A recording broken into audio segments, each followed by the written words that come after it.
Ermənistanın Azərbaycanın tarixi torpaqları üzərində qurulmasında Rusiya imperiyası böyük rol oynayıb. Məhz Moskvanın sayəsində bugün Qərbi Azərbaycan Ermənistan adlanan dövlətin tərkibində qalıb. Bu həftə qədim İrəvanın Ermənistana pay verilməsindən 108 il ötdü. Bu təslimiyyətin kökündə də məhz Rusiya dayanır. İrəvan kimi bir çox yaşayış yerlərimiz hazırda Ermənistan ərazisi hesab olunur. Onlardan daha biri Göyçədir. Onu bizdən sadəcə bir dağ ayırır. O dağın bu üzü Kəlbəcərdir. Kəlbəcər Qərbi Zəngəzurla Şərqi Zəngəzurun qovuşduğu yerdir. Ötən həftə sizə şəhərdən reportaj təqdim etmişdik. Bu dəfə yolumuz Kəlbəcərin Zar kəndinədir. Göyçə ilə sərhəd olan kəndə. Bu torpaqlar bir vaxtlar tank səsləri ilə titrəyirdi. İndi isə texnikaların səsi ilə dirçəlir. Burada yenidən qurma işləri gecə-gündüz davam edir. Füsunkar təbiətli, yeni görkəmli hazırlaşan Zar kəndinə gedək.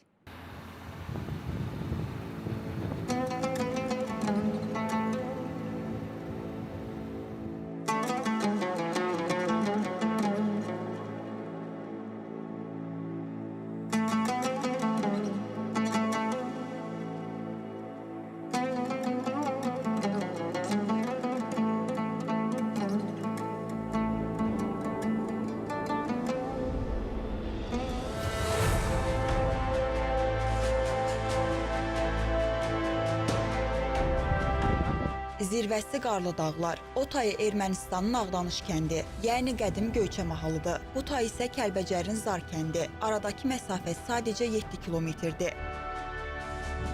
Vaxtilə bu məğrur dağlar viranəliyə baxırdı. İndi isə zirvələr dağılan yox, yenidən qurulan Zarın mənzərəsinə şahidlik eləyir.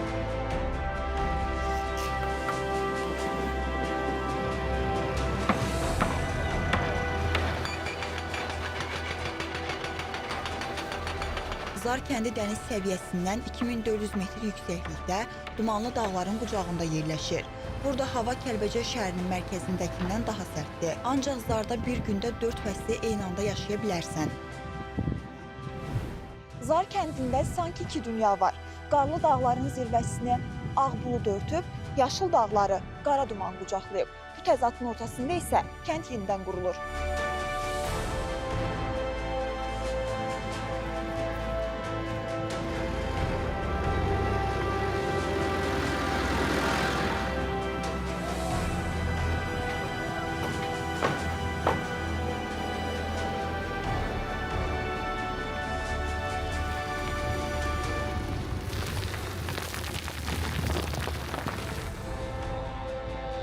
...1993-cü ilə kimi Zar kəndində 200-ə yaxın ailə yaşayırdı. Onların bir qismi daimi sakini idi, bir qismi isə yaylaqdan istifadə üçün bura gəlirdi. Kənd işğaldan azad edildikdən sonra ərazilər minalardan təmizlənib. İndi Zarda həyat sıfırdan daha möhkəm təməllərlə qurulur. Bura böyük qaydışın növbəti dayanacağı olacaq. İnşası sürətlə davam edən 547 evdə yeni ümidlər boyatacaq. Çox keçməyəcək ki, Zar kəndində də ailələr doğma süfrə başına əyləşib illərin xatirələrini bölüşəcəklər.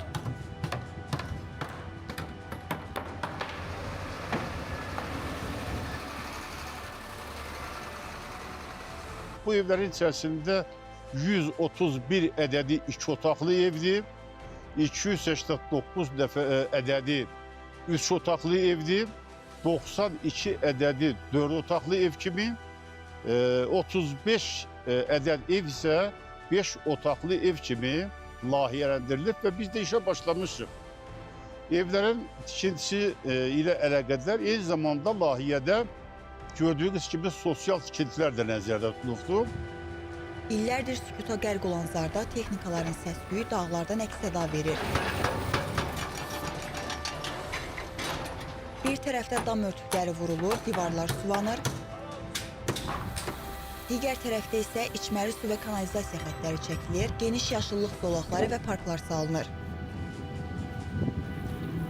Gecə-gündüz aparılan tikinti işlərində həm Kəlbəcərin öz sakinləri, həm də digər bölgələrdən gələnlər çalışır.